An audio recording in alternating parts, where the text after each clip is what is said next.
Capítulo 8. Fatalidade. Depois daquela manhã no Pelourinho, os vizinhos de Notre Dame notaram que o ânimo do sineiro havia esfriado bastante. Antes eram badaladas a qualquer propósito, longas serenatas, ricas escalas executadas para um casamento ou para um batismo. A velha igreja, bastante vibrante e sonora, estava sempre numa perpétua celebração de sinos. Agora, a catedral parecia sombria e mantinha um silêncio. As festas e os enterros ouviam badaladas simples, secas e nuas. Diziam que não havia mais um músico na torre, mas Quasimodo continuava lá. O que se passava com ele, então? Permanecia a vergonha do Pelourinho no fundo de seu coração ou escoava sem parar as chicotadas do carrasco em sua alma?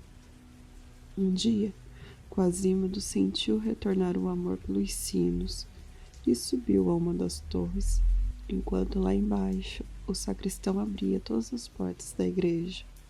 Chegando à alta câmara, o corcunda observou os sinos, com um triste balançar de cabeça, mas quando os tocou, tornou-se novamente feliz, esquecendo-se de tudo.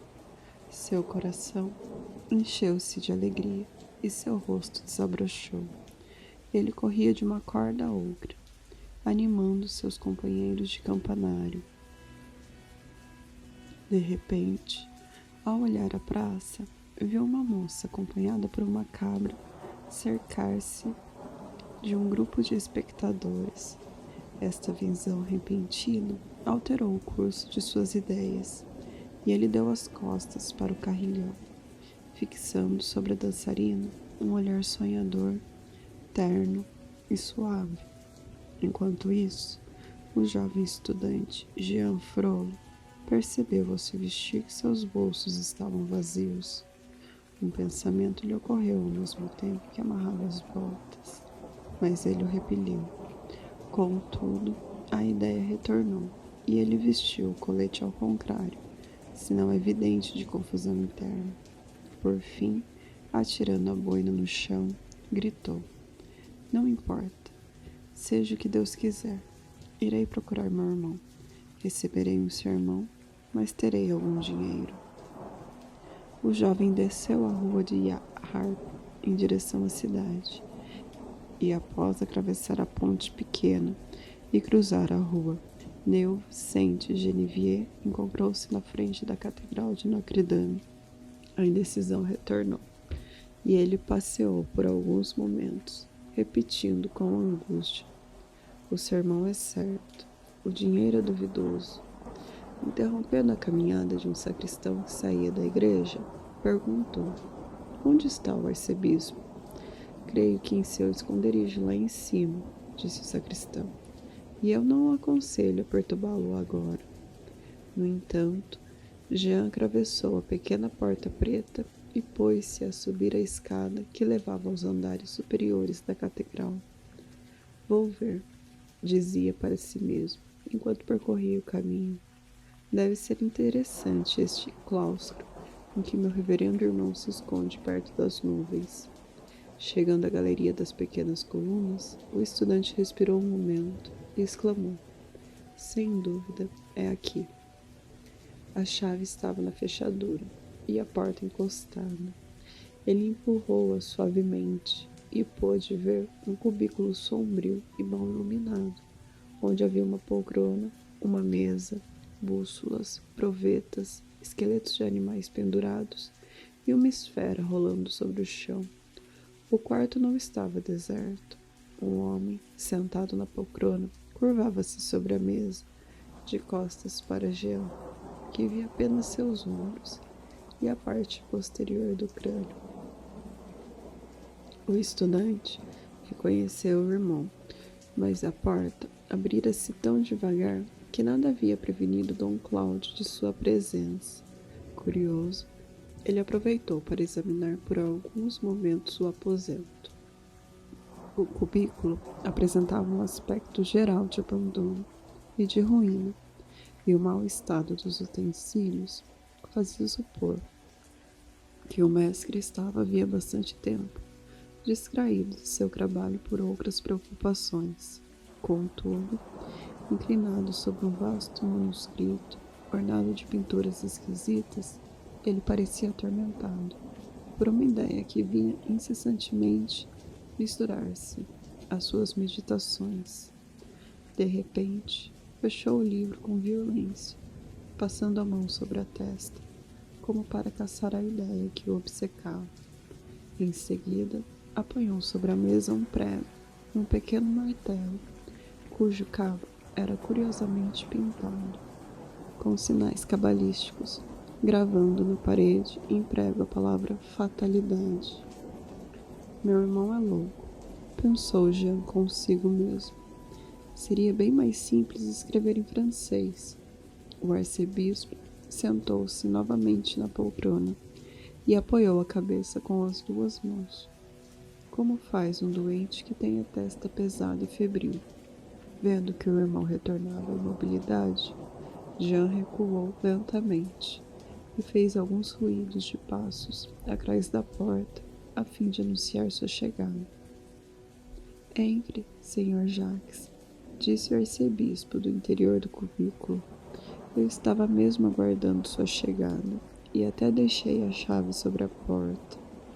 O aluno entrou corajosamente e Dom Cláudio, extremamente incomodado pela indesejada presença, estremeceu. O quê? É você, Jean? Jean ou Jacques, pouco importa. Ambos começam com J, disse o aluno, atrevidamente feliz. O rosto de Dom Cláudio retornou à expressão severa. Que você faz aqui? Meu irmão, respondeu o aluno. Vim pedir uma coisa da qual tenho grande necessidade. Senhor, disse o arcebispo em um tom frio, estou muito aborrecido consigo. Que pena, suspirou o aluno. Dom Cláudio virou a poltrona e olhou fixamente para Jean, que se preparou para o duro choque. Jean, por toda parte reclamam de você. O jovem não respondeu. E seus estudos? Prosseguiu o padre balançando a cabeça. O aluno levantou os olhos. Senhor, meu irmão, gostaria que eu lhe explicasse, em bom francês, esta palavra grega que está escrita na parede? Que palavra? Perguntou o arcebispo com um ligeiro. Bom dia, respondeu o homem de preto. Os dois homens trocaram algumas palavras, cujo sentido Jean não pôde perceber. Pareciam falar de ouro, de velhos pergaminhos e até de escultura. A propósito, e esquecendo, quando quer que eu mande prender a pequena bruxa e sua cabra diabólica? Perguntou Jacques Charmolue. O processo está pronto. Quando começaremos? O arcebispo empalideceu. Eu avisarei a este respeito, balbuciou com a voz mal articulada. Está bem, disse Jacques Charmolue. Irei ocupar-me dos outros dois acusados. Quanto à pequena Esmeralda, aguardarei suas ordens. Dom Cláudio, absorto em seus pensamentos, não o ouviu mais. Pensando em Jean escondido sob o aquecedor, ele temeu algum truque e apressou-se em sair do quarto com Jacques Charmolue. Pronto, os dois gatos resmungões partiram, disse o jovem saindo de seu buraco. Minha cabeça está zumbindo como um sino. Vou descer com o dinheiro de meu irmão e converterei todas as moedas em garrafas. O estudante deu uma olhadela de ternura e de admiração no interior da carteira. Tirou a poeira de suas pobres mangas sujas de cinza, assobiou uma canção, fez uma pirueta no ar e finalmente empurrou a porta. Descendo as escadas, saltitante como um pássaro, desembocando na praça, ele bateu o pé no chão ao chegar à rua. Bom e honroso solo de Paris! Maldita escada, capaz de cansar até os anjos. Deu alguns passos e, neste momento, ouviu uma voz forte e sonora pronunciar atrás dele uma série formidável de xingamentos. Pela minha alma, gritou Jean, só pode ser meu amigo, o capitão Febo. O arcebispo não ia distante, ainda acompanhado de Jacques Charmolue, quando estremeceu ao ouvir o nome de Febo. Virando-se, ele viu o irmão se aproximar de um corpulento oficial. Era, realmente, o capitão Febo de Chantelperce, que, apoiado contra o muro de uma casa, gritava como um pagão. Ora, veja só, bom capitão, disse Jean, apertando a mão do outro. Onde aprendeu estas belas palavras? Perdão, bom camarada Jean, disse-lhe o Febo. Quer vir beber comigo? Perguntou o estudante. Quero, mas não tenho dinheiro. Pois eu tenho.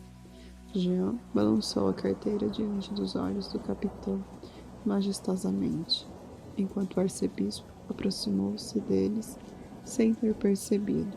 Febo então disse ao amigo: uma bolsa em seu bolso, Jean, é como uma lua num balde d'água. Nós a vemos, mas ela não está lá. Aposto que são pedras. Jean respondeu friamente: aqui estão as pedras que enchem meu bolso. E sem acrescentar uma só palavra, esvaziou a carteira sobre a calçada. Meu Deus, murmurou Febo. É impressionante. O estudante manteve-se impassível. Algumas moedas rolaram pela lama, e o capitão, entusiasmado, abaixou-se para apanhá-las, mas Jean o conteve. Ora, capitão, deixe para lá estas esmolas. Febo contou o dinheiro, virando-se solenemente para Jean. Quem você roubou esta noite? O estudante jogou para trás os louros cabelos encaracolados e disse com os olhos desdenhosos: tenho um irmão religioso e imbecil. Aquele homem tão digno, protestou Febo. Vamos beber, desconversou Jean. Aonde iremos? Ao cabaré Maçã de Eva? Sim, vamos a Eva e sua maçã, respondeu o aluno, tomando o braço do oficial. Os dois amigos puseram-se a caminho e o arcebispo seguiu-os enfurecido. Era este Febo quem um dia havia salvado Esmeralda. O nome fora suficiente para que o arcebispo acompanhasse os dois amigos descuidados, observando seus menores gestos e ouvindo sua conversa. Nada mais fácil, tão alto falavam. O som de um tambor chegou até eles, vindo de uma encruzilhada vizinha. E Dom Cláudio ouviu o oficial dizer ao estudante: maldição, vamos apertar o passo, pois tenho medo de que a cigana me veja. Que cigana? A pequena da cabra. Esmeralda? Sim. Esqueço sempre seu nome. Vamos nos apressar. Não quero que esta moça se aproxime de mim. Você a conhece, Febo? O capitão arrebentou-se de rir e se inclinou para falar no ouvido do amigo, mas Dom Cláudio escutou a conversa. Um estremecimento percorreu o corpo do arcebispo e seus dentes rangeram. Ele tropeçou, mas continuou no encalço dos dois companheiros, que começaram a cantar a plenos pulmões uma velha canção. O cabaré Maçã de Eva situava-se na universidade, na esquina das ruas de Arrondelle e Batonier. Era uma sala térrea, grande e baixa, com mesas por toda parte, jarros resplandecentes de estanho pendurados nas paredes, sempre influenciavam os beberrões. Uma vidraça que dava para a rua, uma videira na porta e, acima desta, uma placa enferrujada pela chuva, girando ao vento, onde se viu o desenho de uma maçã e de uma mulher, a marca do local. A noite caía e a encruzilhada estava escura. O cabaré, cheio de velas, resplandecia, como uma forja. Ouvia-se o barulho dos copos e das brigas que escapavam através dos vidros quebrados. Por meio da bruma, que o calor da sala espalhava pela vitrine envidraçada, viam-se muitas figuras difusas, e ocasionalmente um riso sonoro destacava-se. Um homem passeava pela frente da barulhenta taberna, observando seu interior e não se afastando mais do que uma sentinela de sua guarita. Cobria-se com uma capa que lhe escondia o nariz, sem dúvida para protegê-lo do frio das noites de março, ou talvez para esconder seu hábito. Ocasionalmente, parava diante da vitrine, ouvia, olhava e batia o pé. Por último, a porta do estabelecimento se abriu, o que ele parecia esperar, e os dois bêbados saíram. O raio de luz vindo de fora ruborizou por um instante as alegres figuras. O homem de casaco permaneceu, observando escondido, sob um pórtico do outro lado da rua. Eu asseguro, dizia um dos homens, que não moro mais na rua Malvais Paroles. Moro na rua Jean Pen Molet. Meu amigo, você está bêbado, disse o outro. Tratava-se, é claro, do capitão e do estudante. Parece que o homem que os vigiava na sombra também os reconheceu, porque seguia a passos lentos todos os zigue-zagues que o jovem obrigava o capitão a fazer. Acompanhando-os cuidadosamente, o homem de casaco pôde escutar a interessante conversação que se segue. Agora, tente andar direito, senhor estudante. Preciso deixá-lo. Então suma. A propósito, Jean, você não tem mais dinheiro? Bebemos toda a carteira de seu irmão? Não temos mais nada? Diga, Jean, ainda temos algumas moedas? Responda ou vou revistá-lo. Céus, volte a si. Necessito apenas de um pouco de dinheiro. Jean fingiu-se de surdo, e aquilo exasperou o capitão, que empurrou cruelmente o estudante, fazendo-o deslizar contra a parede e cair suavemente sobre a calçada. Febo ajeitou com o pé o amigo sobre um monte de talos de couve jogados na rua, acomodando sua cabeça, no mesmo instante em que Jean começava a roncar. Azar o seu se a carroça do guarda noturno o apanhar, disse o capitão ao pobre bêbado adormecido, afastando-se. O homem de casaco, que não havia parado de segui-los, recuou um instante diante do jovem deitado, pois um tipo de indecisão o agitou. Em seguida, dando um suspiro profundo, prosseguiu no encalço do capitão. Jean permaneceu dormindo sob o olhar benevolente das estrelas, desembocando na rua Saint-André-des-Arts. O capitão Febo percebeu que alguém o seguia. Ele viu, ao virar os olhos por acaso, uma sombra que rastejava atrás de si, ao longo dos muros. Ele parou, ela também. Recomeçou a caminhar e a sombra ida. Aquilo preocupou muito pouco.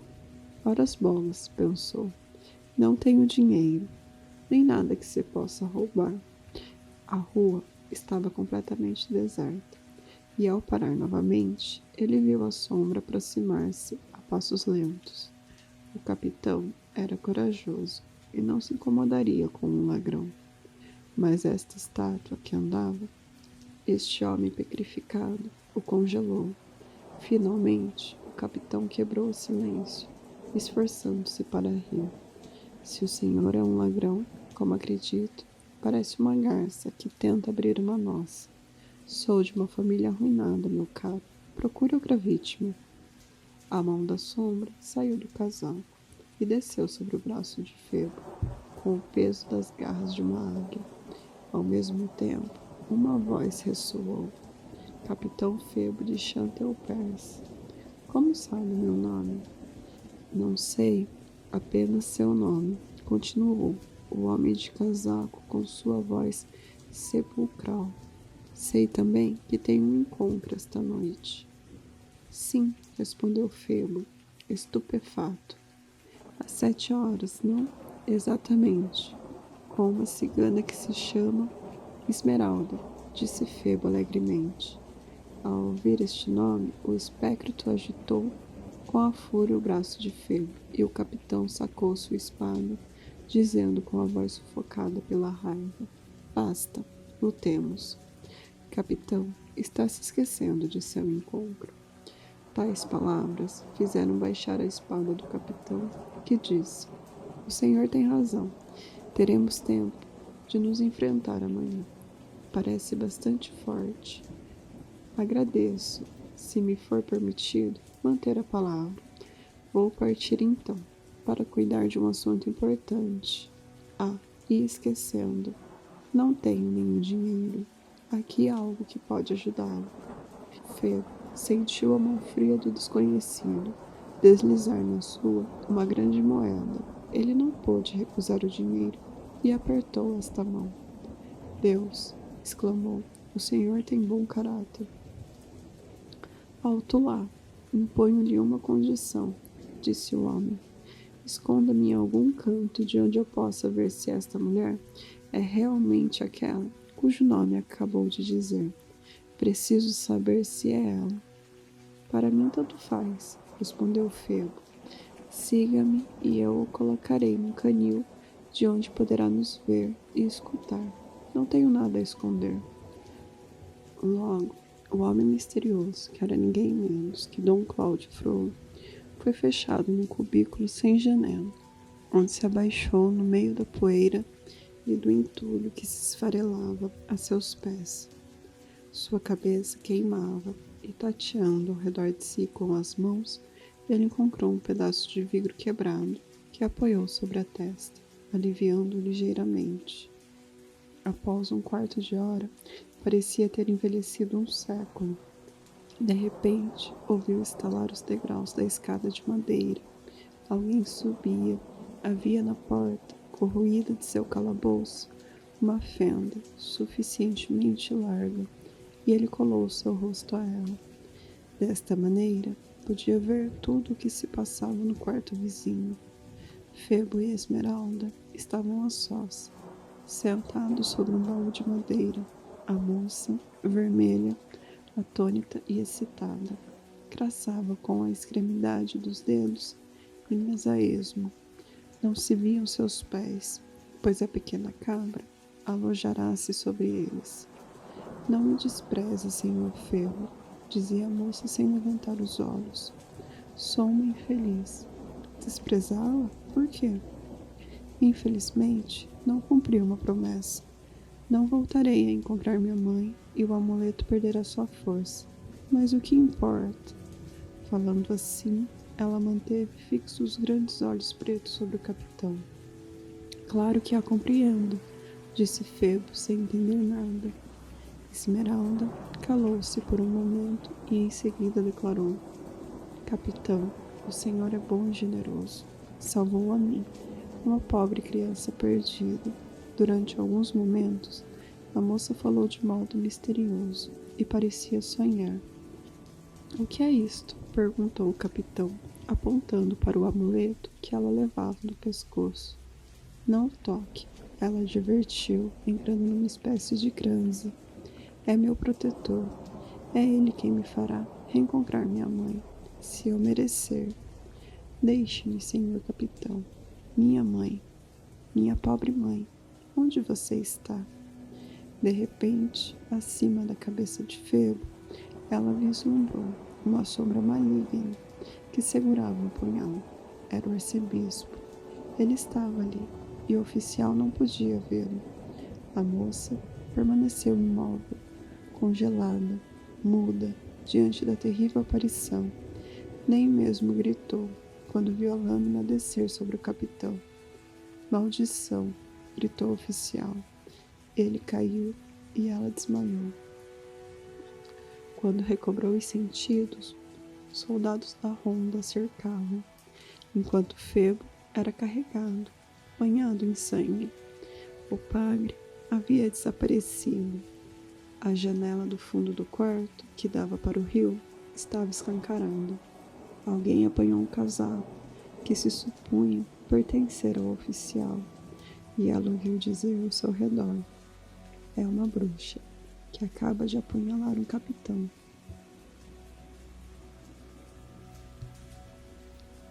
Capítulo 9.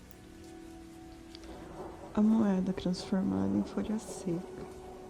Gringório e todo o pátio dos milagres estavam numa apreensão mortal. Não se sabia há um mês o que havia acontecido com Esmeralda e sua cabra, o que aumentava ainda mais a dor do poeta, que gostava quase tanto do animal quanto de sua dona. Uma noite, a cigana desapareceu e desde então não dera sinal de vida.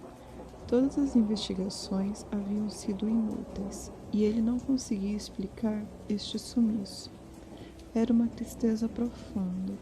Ele teria emagrecido, se tal coisa fosse possível. Um dia, ele percebeu uma multidão diante de uma das portas do Palácio da Justiça. "O que é aquilo?"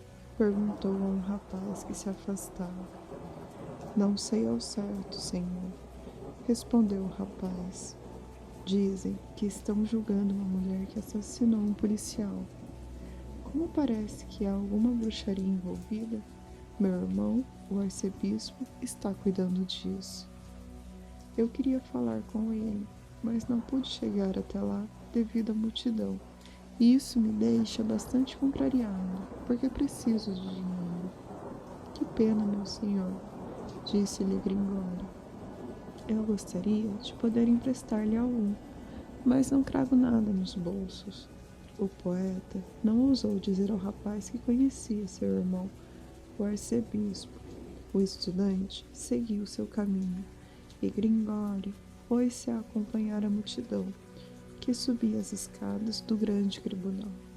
Ele pensou que não havia nada como um espetáculo de um processo para dissipar a melancolia. O povo, no meio do qual ele se misturara, andava e se amontoava em silêncio. Após lenta caminhada por um longo corredor, o poeta chegou a uma porta baixa, que desembocava numa sala ampla e sombria. Era noite e várias velas já estavam acesas, aqui e ali, sobre as mesas. A parte anterior da sala era ocupada pela multidão. À direita e à esquerda havia homens de túnicas nas mesas. Ao fundo, sobre um estrado, muitos juízes mergulhavam seus rostos na penumbra. "Meu senhor", perguntou Gringório a um vizinho, "o que fazem todas essas pessoas aqui?" "Estão julgando uma mulher." "Não podemos vê-la, pois ela está de costas para nós, encoberta pela multidão." "E quem é ela?" perguntou Gringório. "O senhor sabe seu nome?" "Ainda não, porque acabo de chegar. Suponho apenas que se trate de bruxaria." Neste instante, os vizinhos impuseram silêncio aos dois tagarelas, pois iria ser ouvido um testemunho importante. "Senhores", dizia no meio da sala uma velha, cujo rosto desaparecia sob a vestimenta. "Uma noite eu estava costurando, enquanto o moleque brincava perto de mim. Bateram à minha porta e eu abri. 2 homens entraram, um todo vestido de preto, o outro um belo oficial. Viam-se apenas os olhos do que estava de preto, 2 brasas. De resto, tinham apenas casaco e chapéu. Eles me pediram um quarto e eu lhes dei um aposento do andar superior. Eles me deram uma moeda, fechei a moeda em minha gaveta e subimos. Ao chegarmos ao quarto, no momento em que virei as costas, o homem de preto desapareceu, e aquilo me deixou um pouco surpresa. O oficial, que era bonito como um fidalgo, desceu comigo e saiu. Fui fazer umas costuras, quando ele retornou com uma moça, que trazia consigo um grande bode, preto ou branco, não sei mais. Eu os fiz subir para o quarto do andar superior, onde os deixei sozinhos, ou melhor, com o bode. Desci e continuei a costurar. De repente, ouvi um grito vindo de cima e algo cair no chão. A janela se abriu. Corri então para minha janela, que fica bem embaixo deste quarto, e vi passar, diante de meus olhos, uma massa preta que caiu na água. Era uma noite de lua clara. Eu o vi muito bem, nadando na direção da cidade. Então, tremendo, chamei a ronda. Estes senhores entraram e nós subimos. O que foi que encontramos? Meu pobre quarto coberto de sangue.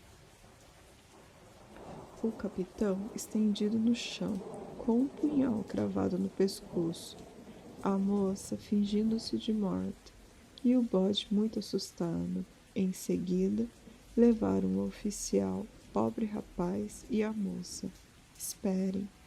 O pior é que no dia seguinte, quando quis pegar a moeda para comprar gripas, encontrei uma folha seca no lugar. A velha ignorava que, enquanto mostrava o quarto, a criança pegará a moeda, colocando em seu lugar uma folha seca, que arrancará de um feixe. A testemunha calou-se, e um murmúrio de horror circulou pela audiência. Silêncio, disse o magistrado, Jacques Charmolue. A senhora trouxe a folha seca? Sim, senhor, aqui está. É uma folha de bétula, numa prova de magia, disse Charmolue. Neste momento, Philippe Leulier, advogado extraordinário do rei, interveio. Gostaria de lembrar que temos testemunha do capitão Febo de Chantelpers. Ao ouvir este nome, a acusada levantou-se e sua cabeça surgiu acima da multidão. Gringóri, aterrorizado, reconheceu Esmeralda. Os cabelos, antes graciosamente trançados, caíam em desordem e a pele empalidecerá. Febo, exclamou confusa. Onde ele está? Diga-me se está vivo. Cale-se, mulher, respondeu o presidente. Não é este nosso assunto. Por piedade, diga-me se ele ainda vive, continuou, e ouviram-se suas correntes rangerem ao longo do vestido. Está bem, disse secamente o advogado do rei. Ele morreu. Está contente? A infeliz caiu sobre o assento, sem voz, sem lágrimas, branca como uma imagem de cera, e não deu mais sinal de vida. Foi necessário para acordá-la que um sargento a agitasse sem piedade e que o presidente do tribunal levantasse solenemente a voz. Cigana da Boemia, com cumplicidade de sua cabra enfeitiçada, na noite do dia 29 de março passado, você apunhalou um capitão dos arcos do rei, Febo de Chantampers. Continua a negar? Que horror! Eu nego, disse a jovem com os olhos cintilantes.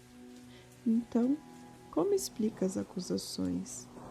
Já disse, não sei, foi um padre que não conheço, um sujeito infernal que me persegue. É isto, continuou o juiz. Senhores, tenham piedade de mim. Sou apenas uma pobre moça. Do Egito, completou o juiz. Jacques Charmolue tomou a palavra com doçura. Considerando a obstinação dolorosa da acusada, solicito seu interrogatório. Aceito, disse o presidente do tribunal. O corpo da infeliz tremia. Ela levantou-se, no entanto, e caminhou com um passo bastante, firme em direção a uma porta que se abriu de repente e fechou-se assim que ela passou, o que deu ao triste Gringóri a impressão de que uma boca horrível acabava de devorá-lo. A audiência foi suspensa. Um conselheiro, tendo feito observar que aqueles senhores estavam cansados e que o fim da tortura ainda tardaria bastante, obteve como resposta do presidente que um magistrado deve saber sacrificar-se pelo dever. Procedeu-se assim ao interrogatório da prisioneira. A pobre moça fez um grande esforço para manter a coragem, mas estremeceu quando as mãos calosas dos criados de Pirrete Torteruê, o carrasco mor, ajustaram seus belos pés dos terríveis ferros em que eles ficariam presos a partir de então. Ela soltou um urro de dor quando Pierrette fechou a tranca e seu pé foi mordido por esta cruel engenhosa e confessou tudo o que os inquiridores queriam ouvir, seu envolvimento com o diabo e o assassinato do capitão. Soltaram-lhe os pés e ela foi levada de volta para o tribunal. Ao retornar à sala da audiência, pálida e mancando, um murmúrio geral de satisfação a acolheu e ela foi arrastada de volta para o seu lugar. Charmant sentou-se, levantou-se em seguida e disse, sem deixar transparecer demasia vaidade: a acusada confessou. A mulher da Boêmia, continuou o presidente, confessou todos os atos de magia e o assassinato do oficial Femo? O coração de Esmeralda apertou-se e foi possível ouvi-la soluçar na sombra. Tudo o que o senhor quiser, respondeu fracamente. Senhor promotor do rei, disse o presidente, o tribunal está pronto para ouvir a sentença que Vossa Excelência requisitar. Charmant exibiu um caderno assustador e pôs-se a ler, com muitos gestos, um texto em latim. O orador declamava tão bem que o suor lhe escorria da testa e os olhos saltavam-lhe da cabeça. Em seguida, o escrevente pôs-se a redigir a sentença e, por fim, passou ao presidente um longo pergaminho. Neste momento, a infeliz pôde ouvir uma voz glacial que dizia: mulher da Boêmia, no dia em que convier ao rei, ao meio-dia, será levada numa carroça diante do grande portal de Notre-Dame, a fim de pedir perdão com uma tocha de cera na mão. De lá, será conduzida à Praça da Greve, onde será enforcada com sua cabra para reparar os crimes que praticou e confessou: bruxaria, magia e o assassinato de Febo de Chanteperce. Deus tenha piedade de sua alma. É um sonho, ela murmurou, sentindo duras mãos levarem-na a uma cela subterrânea do Palácio da Justiça. Desta masmorra, ela se viu perdida nas trevas, enterrada, escondida, enclausurada. Quem a olhasse nesse estado, após tê-la visto rir e dançar ao sol, teria calafrios. Fria como a noite, fria como a morte, nem mais um sopro de vento em seus cabelos, nem mais um som humano aos seus ouvidos, nem mais um brilho do dia em seus olhos, abatida, esmagada pelas correntes, agachada perto de um jarro e de um pedaço de pão, sobre um pouco de palha, numa poça de água, que se formava sem movimento, quase sem respirar. Esmeralda não sofria mais. Desde que chegou ali, não acordava nem dormia. No calabouço, não podia mais distinguir o dia da noite, o sonho da realidade. Também paralisada, congelada, petrificada, mal notou 2 ou 3 vezes um som de um alçapão que se abria em algum lugar acima dela, pelo qual uma mão lhe tirava uma casca de pão preto. Apenas uma coisa ainda ocupava mecanicamente seu ouvido. Acima de sua cabeça, uma gota de água pingava, a intervalos iguais, da abóbada de pedras mofadas. Não havia nenhum outro barulho além deste. Capítulo 10. A mãe. Em uma manhã de maio, enquanto o sol se levantava no céu azul, a enclausurada da Tor Holland ouviu um barulho de rodas, de cavalos e de ferragens na Praça da Greve. Ela apertou os cabelos sobre as orelhas para encobrir o som e entregou-se a contemplar o objeto que adorava há 15 anos, o pequeno sapato que para ela era todo o universo. Naquela manhã, parecia que sua dor se manifestava com violência ainda maior. Era possível escutá-la do lado de fora a se lamentar numa voz alta e monótona que machucava o coração. Ah, minha filha, minha pobre querida criança, então não a verei mais? Parece que tudo aconteceu ontem. Oh, meu Deus, para que tomá-la de mim tão rapidamente? Era melhor jamais tê-la feito viver. Meus joelhos esfolaram-se por 15 anos orando ao Senhor. Não é suficiente. Traga de volta um dia, uma hora, um minuto. Meu bom Deus, quero minha criança. 15 anos ela teria agora. Neste momento, alegres vozes infantis ouviram-se na frente da alcova. A cada vez que alguma criança chegava à sua vista ou aos seus ouvidos, a pobre mãe precipitava-se para o canto mais sombrio de seu túmulo, como se desejasse afundar a cabeça na pedra para se esconder. Desta vez, pelo contrário, ela levantou-se com sobressalto e ouviu avidamente uns pequenos rapazes dizer: vou enforcar a cigana hoje. A reclusa correu à janela, mas o grupo risonho de crianças já ia distante. Ela procurou com os olhos alguém que pudesse interrogar e logo percebeu ao lado do cubículo um padre que lançava de vez em quando um olhar cruel e sombrio para a forca. Era o arcebispo. Padre, perguntou, quem será enforcado? Não sei. As crianças disseram que é uma egípcia. Creio que sim, disse o padre. Então a velha estourou de rir. Minha filha, disse o arcebispo, estou vendo que a senhora detesta mesmo as egípcias. São lagras de crianças, gritou enclausurada. Roubaram minha filhinha, minha única criança. Tomada por um aspecto assustador, ela era observada pelo padre. Há, sobretudo, uma que odeio e que amaldiçoei, continuou. É uma jovem da idade que teria minha filha. É justamente essa quem vai morrer, disse o padre. A cabeça de Dom Cláudio tombou sobre o peito e ela se afastou lentamente.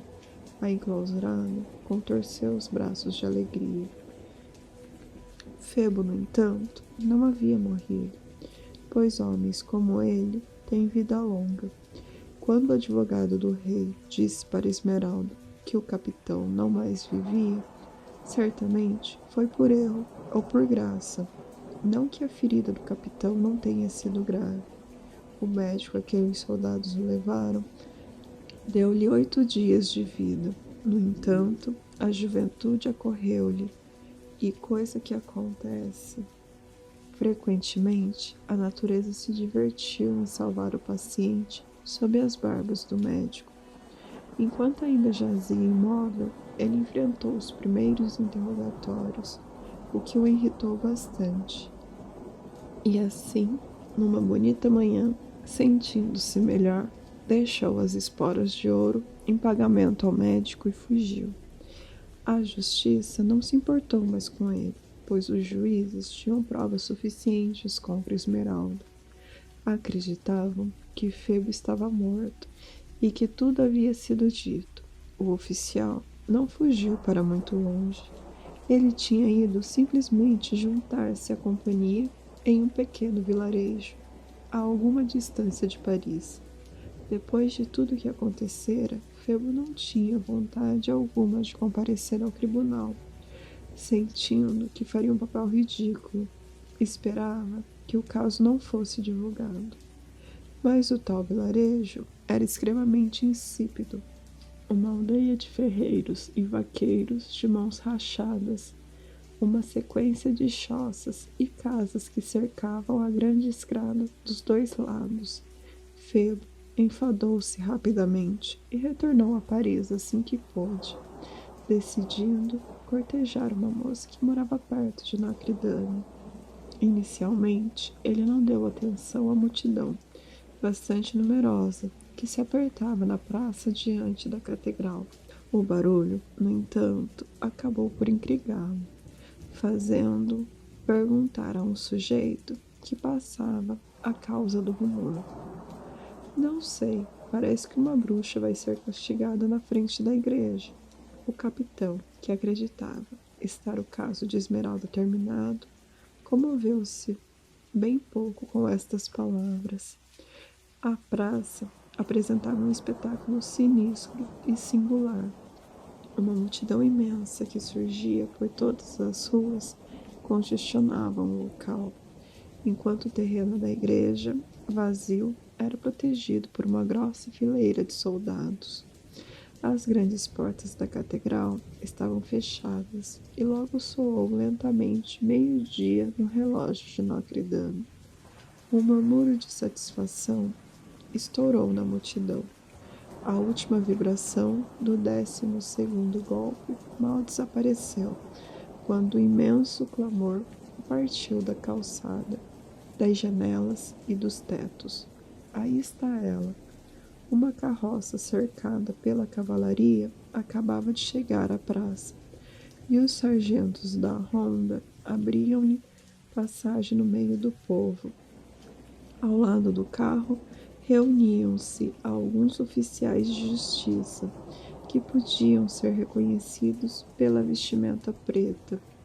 Jacques Charmolue desfilava à frente do cortejo. No veículo fatal, uma moça estava sentada, com os braços amarrados atrás das costas. Vestia uma camisa e seus longos cabelos pretos caíam espalhados sobre os ombros. Jesus, disse a moça, a quem o Febo fora visitar, é aquela cigana desagradável da cabra. O capitão, com os olhos fixos sobre a carroça, empalideceu. A cavalgada sinistra atravessou a praça em meio aos gritos de alegria e o carro entrou no terreno da igreja, parando em frente a ela. No meio deste silêncio, cheio de solenidade, as duas maçanetas giraram e as portas da catedral se abriram.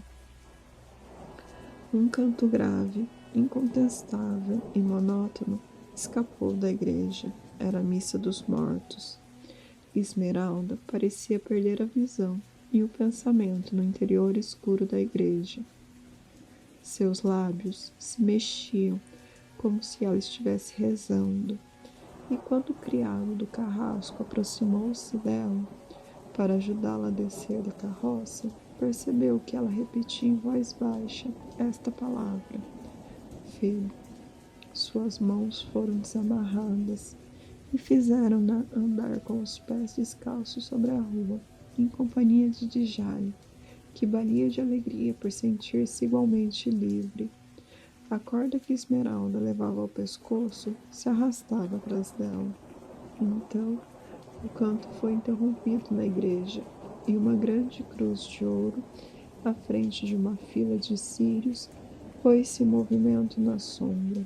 Após alguns momentos, surgiu uma longa procissão de padres que avançavam, com expressão grave, em direção à condenada.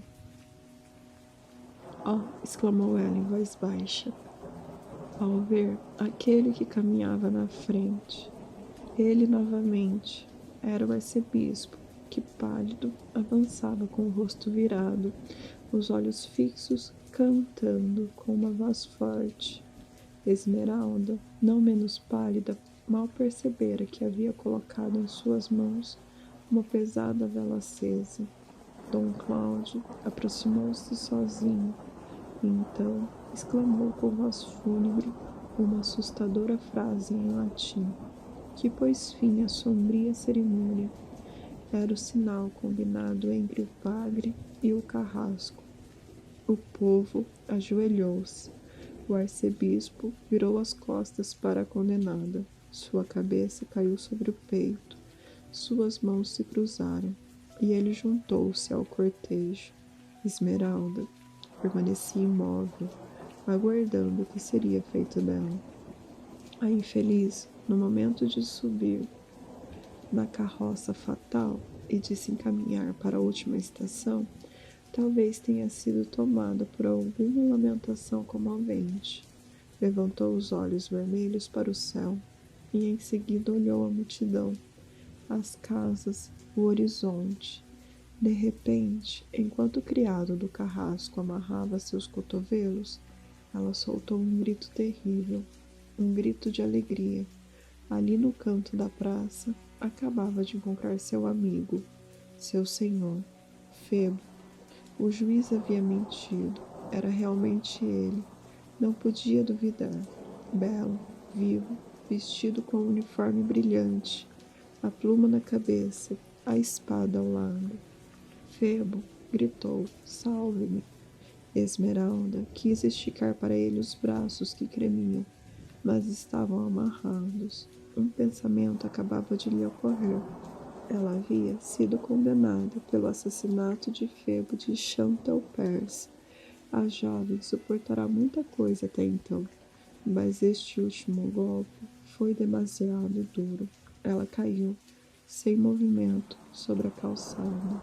Coloquem na carroça, disse Charmolue, e vamos terminar logo com isso. Ninguém havia notado, no alto da catedral, um espectador estranho que observava tudo, até aquele momento de modo tão impassível que poderia ser confundido com uma das esculturas da fachada da igreja.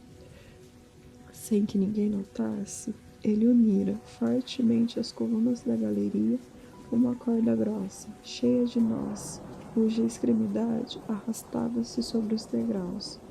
Depois examinou tudo tranquilamente. De repente, quando os soldados começavam a executar a ordem de Charmolue, a estranha figura montou sobre o parapeito da galeria, segurou a corda, deslizou por ela ao longo da fachada e correu em direção aos carrascos, derrubando-os com golpes potentes. Logo após, arrebatou a egípcia com uma só mão, como uma criança faz com sua boneca, e com um impulso retornou para o interior da igreja, carregando a moça acima de sua cabeça, enquanto gritava com voz forte: Asilo! Asilo! Repetiu a multidão. O aplauso de 10.000 mãos fizeram brilhar de alegria e orgulho o único olho de Quasimodo. Tal rumor fez a condenada voltar assim. Esmeralda olhou para Quasimodo e em seguida fechou de repente os olhos, como se estivesse apavorada. Charmolue permaneceu estupefato, com efeito, no interior de Notre-Dame. A condenada era intocável, pois a catedral era o lugar de asilo e toda a justiça humana cessava em suas escadarias. Quasimodo havia parado sobre o grande portal. Ele carregava a moça em suas mãos calosas, com tanto cuidado que parecia temer que ela viesse a se quebrar. Do lado de fora, a multidão pulava de entusiasmo. Após alguns minutos de triunfo, o corcunda desapareceu no interior da igreja. Viva! Viva! Gritava o povo. Esta imensa aclamação espantou a enclausurada, que continuava olhando fixamente para a flor. Capítulo 11. Corcunda, caolho, mão. Toda a cidade da Idade Média, até a época de Luís XIII, tinha seus locais de asilo. Tais lugares eram espécies de ilhas, e qualquer criminoso que entrasse neles estaria salvo. Tendo colocado os pés no asilo, o criminoso tornava-se intocável, mas era preciso que ele se abstivesse de sair. Um passo fora do santuário e estaria de volta ao turbilhão. A roda e a forca guardavam em torno do lugar de refúgio e vigiavam incessantemente sua presa. O asilo era assim, uma prisão como qualquer outra. As igrejas normalmente possuíam cubículos para acolher os suplicantes. Em Notre-Dame, havia uma alcova localizada sob os sótanos das naves laterais, abaixo dos arcos. Foi para lá que, após o resgate triunfal, Quasimodo levou Esmeralda. A moça sentiu que flutuava no ar, que voava, que algo a carregava acima da terra. Acreditava que tudo estivesse terminado, tendo sido executada durante o desmaio.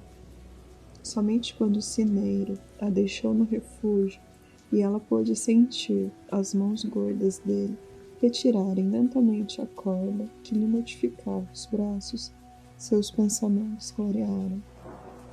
Ela percebeu que estava em Notre Dame. Recordou-se de ter sido arrancada das mãos do carrasco e de que Febo estava vivo. Voltando-se para Quasimodo, que se mantinha de pé na frente dela e a amedrontava, perguntou: "Por que você me salvou?" Ele a observou com ansiedade, tentando adivinhar o que ela dizia. Ela repetiu a pergunta, mas ele lançou-lhe um olhar profundamente triste e fugiu, deixando-a atônita.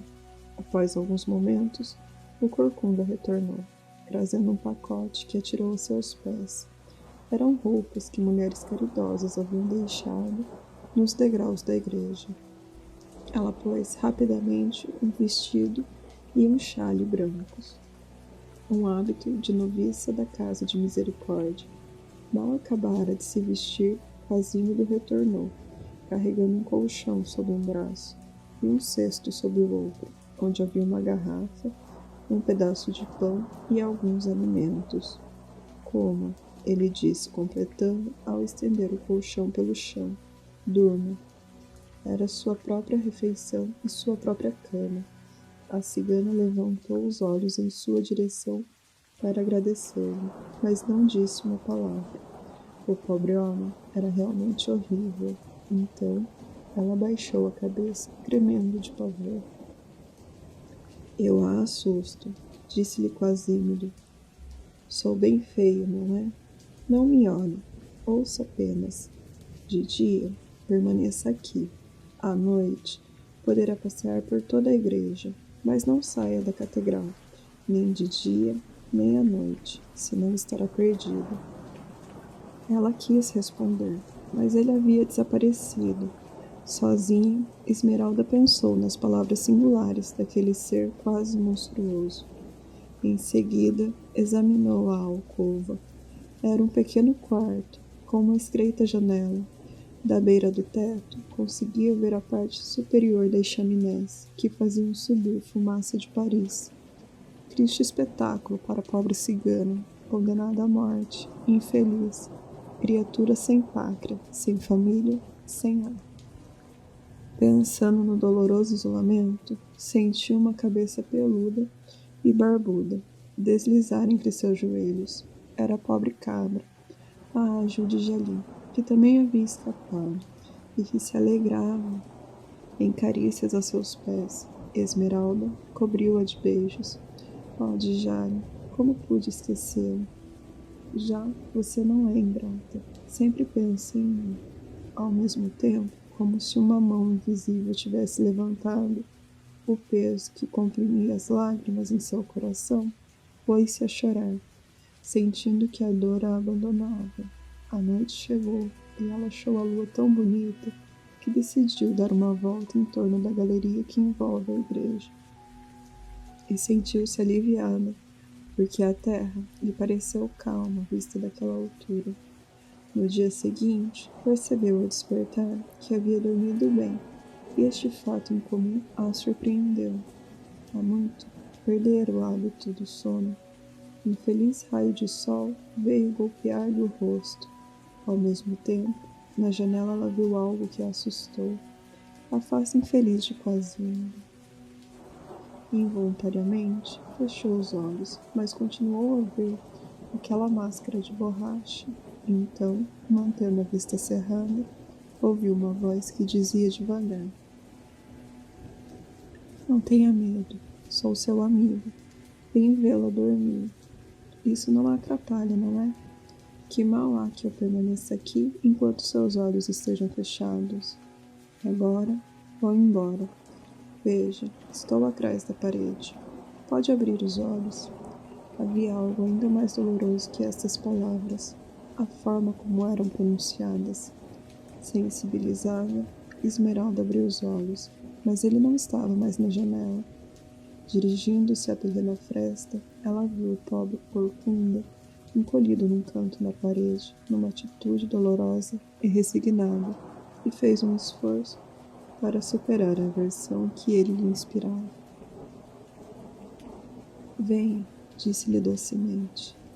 Aos movimentos dos lábios da cigana, Quasimodo acreditou que ela o afugentava. Então, ele se levantou e afastou-se mancando, lentamente, com a cabeça baixa, sem nem mesmo ousar levantar o olho cheio de desespero para a moça. Venha logo, ela gritou, mas ele continuava a afastar-se. Ela saiu da alcova, correu para ele e segurou seu braço. Ele ergueu o olho suplicante e, vendo que ela o trazia para perto de si, iluminou-se de alegria. Esmeralda tentou fazê-lo entrar na cela, mas ele teimou em permanecer na entrada. Não. Ela agachou-se graciosamente sobre o colchão com a cama adormecida a seus pés. A cada instante, descobria em Quasimodo mais uma deformidade. Seu olhar passeou dos joelhos calejados até a corcunda, e da corcunda ao olho único. A aversão, pouco a pouco, cedeu lugar a um misto de tristeza e doçura. Ele foi o primeiro a quebrar o silêncio. Você estava pedindo que eu voltasse? Ela fez um sinal de cabeça afirmativo, que ele compreendeu. Infelizmente, disse hesitando, sou surdo. Pobre homem, gritou a cigana com compaixão. Não me falta mais nenhum defeito. Sou horrível, não é verdade? Havia nas palavras do corcunda um sentimento tão profundo de autopiedade que ela não teve forças para dizer uma única palavra. Ele se pôs a rir, e este riso era o que havia de mais doloroso no mundo. Quasimodo continuou. Sou surdo, e você falará por meio de gestos de sinais. Tenho um mestre que conversa comigo desta maneira. Saberei seus desejos rapidamente, pelo movimento de seus lábios e pelo seu olhar. Está bem, ela respondeu sorrindo.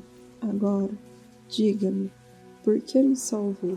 Enquanto ela falava, ele a observava cuidadosamente. Entendi. Está me perguntando por que a salvei? Você se esqueceu de um miserável a quem socorreu no pelourinho com uma gota de água e um pouco de piedade? Eis aí duas coisas que jamais poderei pagar. Você se esqueceu dele, mas ele se lembrou. Enquanto ela o ouvia com profunda compaixão, uma lágrima rolou do olho do senhor. Ouça, continuou. Temos aqui torres bem elevadas. Um homem que caísse morreria antes de tocar o chão. Quando você quiser que eu salte, não precisará dizer nem mesmo a palavra. Um simples olhar será suficiente. Então, ele se levantou, mas ela fez um sinal para que ele permanecesse. Não devo permanecer muito tempo. Não me sinto à vontade quando você me olha. É por pena que você não desvie o olhar. Ou para algum lugar de onde eu possa vê-la sem que você me veja. Será melhor. Tirando do bolso um pequeno apito de metal, ele continuou. Toma, quando quiser que eu venha e não tiver tanto horror em me ver, você poderá assobiar com isto, que eu escutarei o som. Colocando o apito no chão, Quasimodo saiu. Os dias se sucederam, e a calma voltou pouco a pouco à alma de Esmeralda. Ela estava fora da sociedade, fora da vida, mas sentia vagamente que talvez não fosse impossível retornar ao convívio social. Gradualmente, as imagens terríveis que a haviam obcecado por tanto tempo foram sumindo. Além disso, Febo estava vivo, e a vida dele era tudo.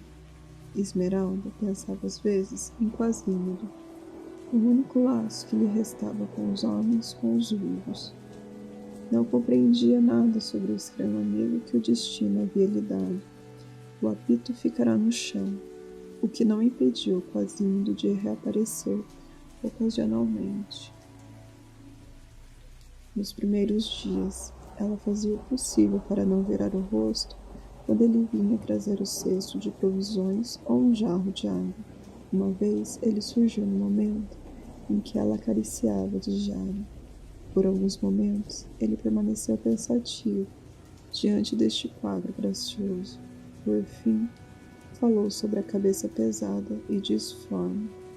Minha desgraça é que ainda pareço humano. Preferia ser realmente um animal, como esta cabra. Outra vez, ele apareceu à porta da alcova no momento em que Esmeralda cantava uma velha balada espanhola. Percebendo a presença da desagradável figura que surgiu inesperadamente no meio de sua canção, a jovem rapariga se deteve com um gesto de temor involuntário. O infeliz cineiro caiu de joelhos na entrada do cubículo e juntou, com ar de súplica, as grandes mãos disformes. Oh, eu suplico, continue e não me expulse.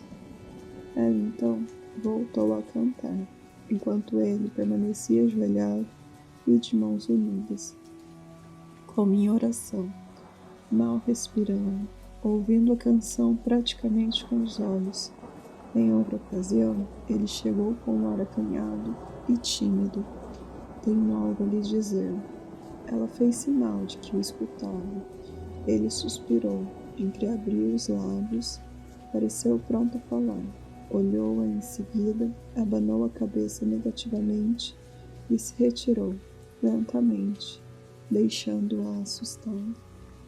Um dia, Esmeralda subiu até a ponta do telhado, a fim de olhar a praça, enquanto Quasimodo permanecia às suas costas. De repente, a cigana ajoelhou e esticou os braços para baixo, gritando: Febo, venha, você pode me salvar, Febo. O capitão havia entrado numa casa e estava muito distante. Ela permaneceu ajoelhada e gritava com uma agitação extraordinária: Febo, Febo, ele não me ouve. O corcunda a observava e compreendeu a intenção dela. O olho do pobre cineiro encheu-se de lágrimas. De repente, ele a puxou lentamente pela mão e com um ar tranquilo perguntou: Quer que eu vá procurá-la? Ela soltou um grito de alegria. Sim, corra, rápido. Trago-o aqui, ele me salvará. Vou trazê-lo para você, disse ele com a voz fraca. Em seguida, virou a cabeça e precipitou-se escada abaixo, sufocado de tristeza.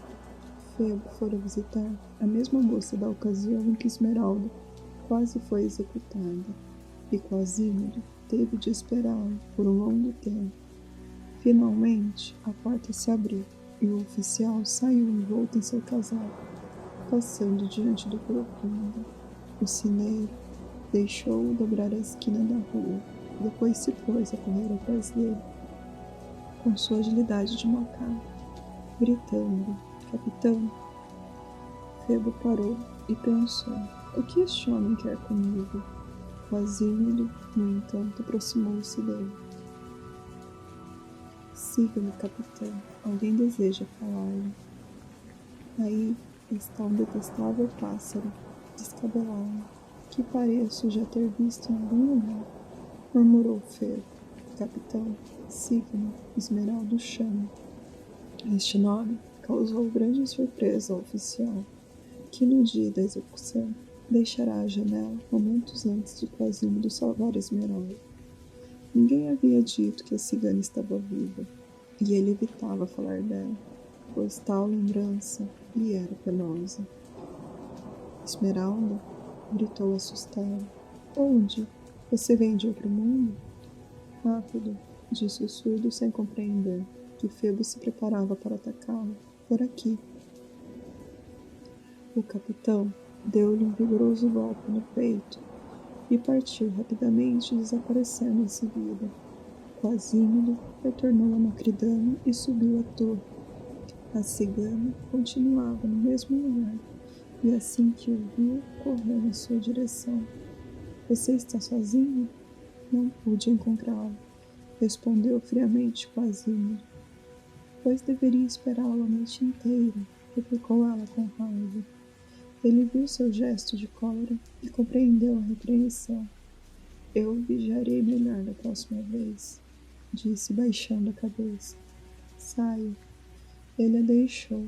Ela estava aborrecida com ele.